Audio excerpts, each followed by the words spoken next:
Olá pessoal, eu sou a Paty e hoje eu vim trazer as minhas impressões do anime Enen no Shoubotai, ou também conhecido como Fire Force, que também estreou nessa temporada de verão de 2019. E se você ainda não sabe quais foram os animes que estrearam na temporada de verão, eu vou deixar o nosso guia da temporada aqui de 2019 para vocês clicarem e ver depois, ou também o link na descrição, ok? E falando sobre o anime, ele era um dos que eu estava esperando dessa temporada, inclusive ele é um dos mangás que eu citei no meu vídeo de mangás que deveriam se tornar animes. E se você ainda não viu esse vídeo, eu vou deixar ele aqui no link pra você ver depois. Eu citei ele como um dos mangás que provavelmente acabariam ganhando uma adaptação animada, porque o seu autor é nada mais nada menos que o autor de Soul Eater, que é o Atsushi Okubo. Então, como ele já teve a adaptação do Soul Eater, ele mais cedo ou mais tarde iria ganhar uma adaptação em anime. Tanto ele quanto o Vinland Saga aparecem nesse vídeo e os dois acabaram ganhando anime e os dois vão estrear na mesma temporada. Então eu profetizei. E do que se trata a premissa de Enen no Shoubotai, ou Enen no Shoubotai, ou Fire Force? Ele tá num mundo em que um fenômeno, que é o da combustão espontânea, transforma as pessoas em monstros com fogo, assim. As pessoas viram meio que uns zumbis flamejantes, e esse fogo só pode ser apagado por algumas pessoas que fazem parte de um esquadrão especial dos bombeiros. E esse anime ele já começa com um desses zumbis, assim, a pessoa simplesmente tá andando lá de trem, voltando do serviço, muito provavelmente, e do nada ela começa a pegar fogo e bota fogo no trem inteiro, e de repente ela vira esse monstro e ataca as pessoas numa estação. E sempre que tem algum incidente com esses demônios flamejantes, as brigadas especiais desses exércitos elas são acionadas, e a gente conhece o pessoal da 8ª Brigada de Incêndio, que eu não vou lembrar o nome de todo mundo, mas eu sei que um deles é o Zoro lá do One Piece. A gente tem uma freira, tem uma menina de cabelo pretinho, meio malhadinha, e um Meganiku. Por enquanto a gente não lembra os nomes de todo mundo, porque ainda é o primeiro episódio. E eles vão lá combater essas pessoas porque eles acham que elas, assim, do pó ao pó, elas precisam ser mandadas de volta para o fogo eterno lá, o fogo que eles acham que é. E eles é um anime bem religioso, então eles fazem toda uma reza antes de matar a pessoa, porque eles sabem que a culpa não é dela por ela ter se tornado esse demônio. Então ela retorna, assim, e a única maneira de fazer isso é você destruindo o núcleo desse demonoide. É demonoide ou demônio de fogo? Nisso a gente também conhece um rapaz, a única pessoa que ficou naquela estação, observando tudo o que estava acontecendo, observando os bombeiros, e aí eles perguntam, né, tipo, falam que os civis, todos os civis têm que ser retirados daquela plataforma, e essa pessoa fica. E esse menino, que é o nosso protagonista, é o Shinra Kusakabe, um novato desses bombeiros. Ele é um recruta novo, né, ele acabou de sair da academia e estava indo em direção à 8ª Brigada, onde ele seria mais um dos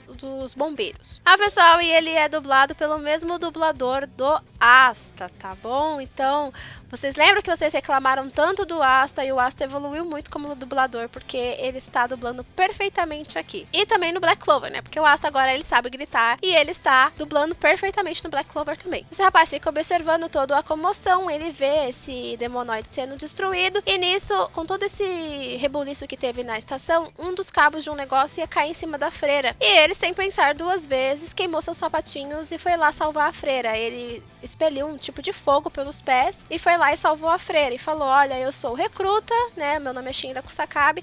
E aí todo mundo já conhece ele, porque aparentemente ele é bem famosinho por causa desses pés dele que pegam fogo. Ele como se fosse um meio demonoide, né. E aí depois dessa comoção, né, do que aconteceu lá na estação de trem, ele vai pro seu QG e descobre que o QG dele fica dentro de uma igreja, né, como eu disse, tudo muito religioso. E aí ele começa a conversar com as pessoas, ele vai conhecendo as pessoas, cada um se apresenta, vai falando um pouquinho o seu nome. A gente vê que tem várias gerações de bombeiros, tem pessoas de primeira geração, segunda geração, ele é o de terceira geração que acabou de entrar agora. E a gente vê que ele vai apresentando esses bombeiros, alguns eles escrevem assim, fulano de tal, sem poder, ciclano de tal, sem poder. E a gente vê que o Shinra, ele tem esse poder dos pés flamejantes, e tem uma outra menina também que tem um poder, que é a menina musculosinha lá, e a freirinha, se eu não me engano, ela também não tem poder, ela fica lá só rezando pra poder mandar as almas pras pessoas em paz, né, pro grande fogo. E aí o senpai dele, né, o líder dos bombeiros,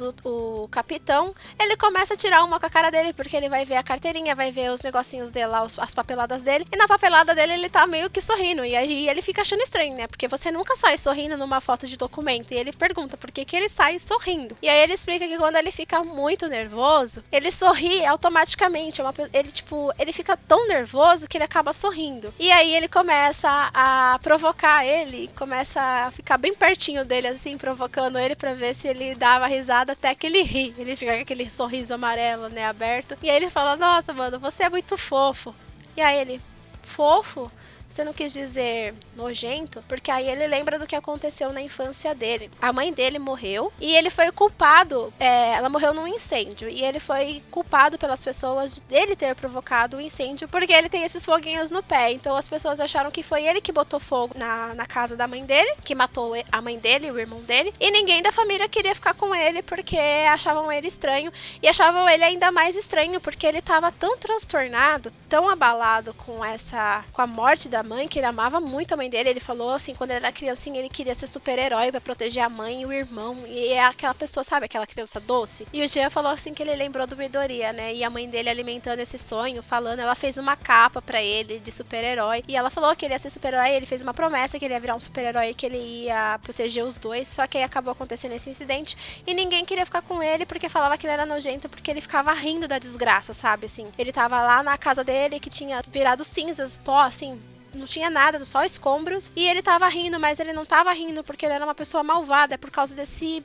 negócio que ele tem de, quando ele tá muito nervoso, quando ele tá muito transtornado, ele acaba rindo, pra meio que, talvez, esconder esse nervosismo. Ele, inclusive, sonha com essas coisas, com a mãe dele, e ele fica pensando, tipo, será que ele vai conseguir ficar naquele lugar, as pessoas não vão tratar ele mal por causa dessa coisa dele que ele tem de rir, e aí eles recebem um chamado pra tratar de um demonoide que tá numa fábrica, e aí eles vão. A menina, inclusive, ela fala que ela adaptou o uniforme dele porque ela percebeu como ele solta os foguinhos do pé, ele não tinha como ele ficar de sapato, então agora ele é o único que anda de chinelinho lá, e todos eles têm armas, eles têm um monte de coisa pra poder combater esses demônios flamejantes. E aí eles vão pra esse local, aí o rapaz, né, o dono da fábrica, que é marido da moça que estava pegando fogo, da mulher que estava pegando fogo, ele fala, olha, façam de tudo, né, pra poder dar paz pra alma da minha esposa, tal. As pessoas, elas, apesar de entenderem, elas entendem que aquilo não é culpa dela, mas ela quer que ela pelo menos descanse em paz. Então, eles são responsáveis por dar esse descanso para essas almas, já que não tem outro jeito, né? Então, eles entram nesse local e eles veem a moça pegando fogo, ela é muito ágil. Os bombeiros em si, os bombeiros normais, eles não conseguem apagar o fogo por causa dessa chama dessa pessoa, né? As pessoas, quando começam a pegar fogo, esses zumbis flamejantes, é uma chama que não se apaga até que o núcleo seja destruído. Então, ela faz o negócio pegar fogo e não importa o que eles façam, a chama, assim, o incêndio no local mesmo não consegue ser apagado, e o que eles podem fazer é só controlar as faíscas para não pegar fogo em outros locais. E aí eles entram lá dentro, aí o capitão deles explica que o uniforme deles, ele brilha em azul, né, tem aquelas faixas brilhantes em azul, para eles no escuro saberem que não estão sozinhos naquele local, que eles, seus companheiros, que ele é uma pessoa que preza muito o trabalho em equipe, então ele tem os seus companheiros lá para ajudar ele no que precisar. E eles começam a batalhar com essa zumbi flamejante até que o Shinra, ele é nocauteado, e aí ele tem de novo aquelas lembranças do dia em que a mãe dele morreu, que ele falou pra ela que ele ia se tornar um super-herói, que ele ia proteger ela e o irmão. Ele lembra do irmão, o irmãozinho dele, inclusive, tem cabelo branco. Será que ele morreu mesmo?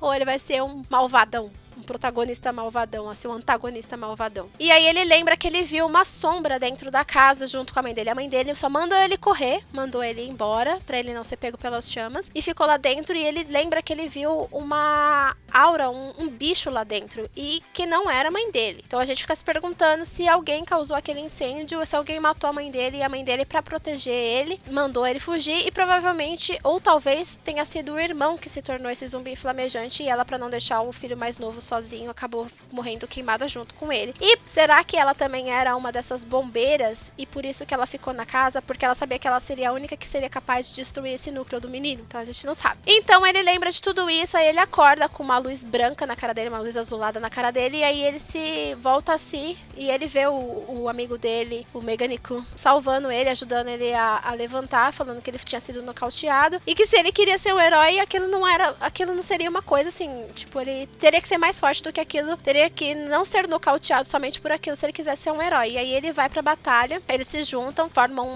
como se fosse uma estratégia pra poder chamar a atenção da zumbi, e ele seria o responsável por dar o fim nela, pra poder destruir o núcleo dela. E aí ele fala, ó, uma das promessas eu não consegui cumprir, que foi proteger você e meu irmão. Só que a promessa de ser um herói eu não vou quebrar, e ele vai ser um herói. E aí ele vai, parte pra cima dela, destrói o núcleo dela e consegue fazer com que a zumbi descansasse em paz. Então aí os bombeiros, eles saem desse galpão e vão falar para o marido da moça que ele tinha conseguido dar o descanso eterno para ela, que ela tinha voltado para a grande chama. E aí eles falam que foi o Shinra que fez isso, né? E ele, daquele jeitinho dele, né? Porque quando ele fica muito nervoso, ele dá aquele sorriso meio forçado, aquele sorriso meio sarcástico, aquele sorriso estranho. E aí ele se pega sorrindo daquele jeito pra pessoa, né? Ele tipo, foi o Shinra que fez isso, né? E aí o cara fica olhando pra ele e ele rindo daquele jeito assim, né? E aí o cara simplesmente vai lá, pega nas mãos deles e agradece, tipo, muito obrigada. Ele achou que o cara ia chamar ele de nojento, porque ele tava rindo da desgraça dele, mas não, ele percebeu que o riso dele não era de sarcasmo, não era de debochando, assim, era um riso de nervoso mesmo, né?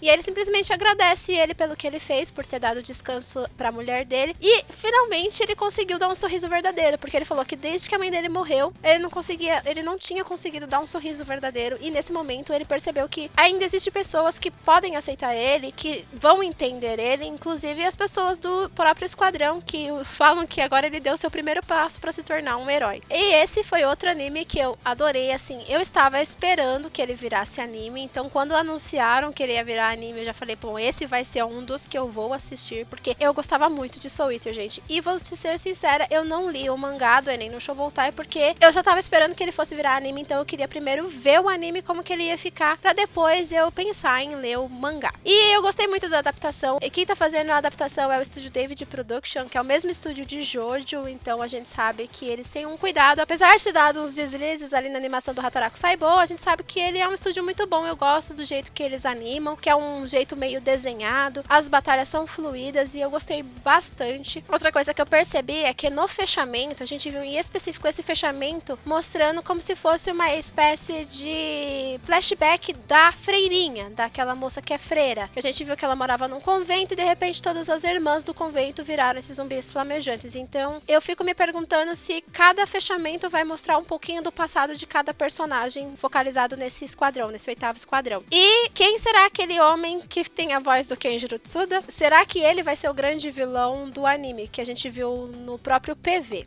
E outra coisa que eu quero saber é ele que causa esses zumbis flamejantes, ele que faz as pessoas virarem esses zumbis flamejantes, uma espécie de Eve do Parasite Eve, não sei se vocês pegaram a referência. A gente tinha no Parasite Eve uma moça que induzia a mutação das mitocôndrias e essas pessoas acabavam pegando fogo por causa das mitocôndrias. Resumindo, mais ou menos isso. E será que essa pessoa que aparece no PV é ela que induz as pessoas a pegar fogo por alguma palavra? Ela tem algum contato com elas antes delas se tornarem zumbis flamejantes? Ou se simplesmente isso é um caso aleatório, assim, tipo, acontece por acontecer mesmo, assim, um processo de evolução também que foi acontecendo e acabou que as pessoas começaram a pegar fogo sozinha mesmo. E é isso, eu vou continuar acompanhando Enen no Shouboutai e eu recomendo você fazer o mesmo, porque o anime está muito bom. E eu espero que vocês tenham gostado dessa review, e se gostou, não se esquece que você pode ajudar o canal clicando no botãozinho do Seja Membro, ou no link que está na descrição, e ver as recompensas e ajudar se puder. Também não se esquece de se inscrever se você ainda não é inscrito, de deixar o seu joinha, de compartilhar o vídeo com seus amigos e também de nos seguir nas redes sociais. Eu vejo vocês no próximo vídeo, beijos e tchau, tchau!